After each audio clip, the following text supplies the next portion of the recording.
On February 26th, I told a story on this podcast that was called Snowball Fight in Rome. It told of a deep low that collided with an Arctic air mass out of the polar Siberia, and the results were stunning for this Mediterranean country. Hi, I'm Chris May, host of This Day in Weather History, a podcast from the Weather Network in Canada. Storm Emma was a deep area of low pressure that played a pivotal role in the 2017-2018 European winter season. As it ran into Anticyclone Hartmut, dubbed the Beast from the East, Emma's warmer, moisture-laden air rode over the cold, dry air that had been sitting over Western Europe for a few days.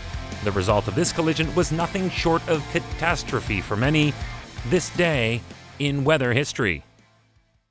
I went over a lot of the Beast from the East details back on February 26th of this podcast, so I will dispense with a lot of that. I will say this, though. This combination of events led to heavy snowfall amounts of close to 60 centimeters or 2 feet of snow in many places, and that included the UK. The UK Met Office had what they referred to as red flag warnings for blizzards, strong winds, drifting snow, and bitter cold. It would be the most severe weather experienced in the UK in years. The Met Office had also called for freezing rain, and there was a warning in place for that too.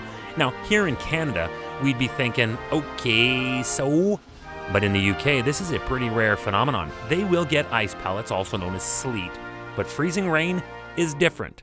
Unlike ice pellets that fall as wee chunks of ice, freezing rain starts as snow, ice, or hail, and then as it falls at its critical velocity from the towering storm cloud from whence it originated, it will experience friction and melt as it falls through a layer of relatively warmer air before passing through a much colder air layer closer to the surface or the ground.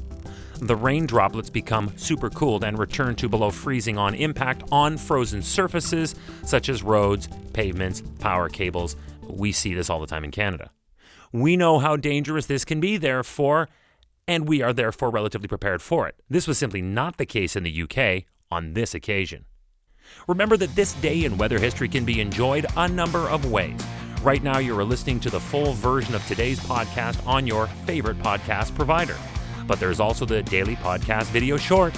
They're shot right here in my podcast recording studio, so you get that perspective, and oftentimes they will include visuals from that day's event from when it happened in weather history.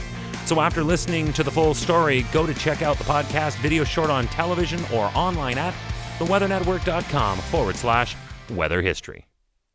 Storm Emma, as it was named by the Portuguese Weather Service, moved in from the south, and it brought heavy snow with gusts of more than 60 miles per hour. That's almost 100 kilometers per hour. And it was, and I quote, bloody cold, end quote. The worst affected areas were southwest England and southern Wales, and they were under a highly unusual red weather warning as well. It brought cold air with temperatures as low as minus 11 Celsius, also known as 12 Fahrenheit in Nairnshire. It brought widespread disruption to the worst affected regions. UK roads, railways, and airports were hit hard by snow for 3 straight days, stranding thousands of drivers across the country in freezing temperatures and closing thousands of schools. Police urged people not to travel.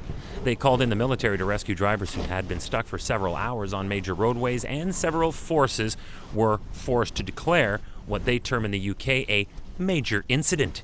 I can only assume that that is what we would call here a state of emergency. It's just that the English are far more civilized and non-dramatic with their references, really. But it was an emergency, any way you cut it. Police said about 100 vehicles were stuck in snow at 2 separate locations, including a tour bus full of senior citizen passengers being stuck on a freezing cold road for 8 hours in this chaos. As well as disruption, it was also a deadly event. A 7-year-old girl died after a car crashed into her house in Cornwall. While in Leeds, a 75-year-old woman was found unresponsive, partially hidden beneath a car in a snowy street. And in the south, a 46-year-old man succumbed to his injuries when his car slid and lost control on the icy roads in a crash with a delivery truck in Berkshire. Added to this sad tally were 2 teenage boys who were trapped when a tree fell on them in Blackley, Manchester. Firefighters used a chainsaw and other precision-cutting gear to release the pair.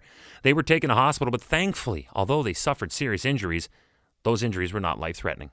Yet among the loss of life, there was a miraculous start of one in this storm under brutal conditions when a woman gave birth to a baby girl in a car on the roadside in Durham. There was total pandemonium and a severe lack of resources to meet the scope of this logistic nightmare.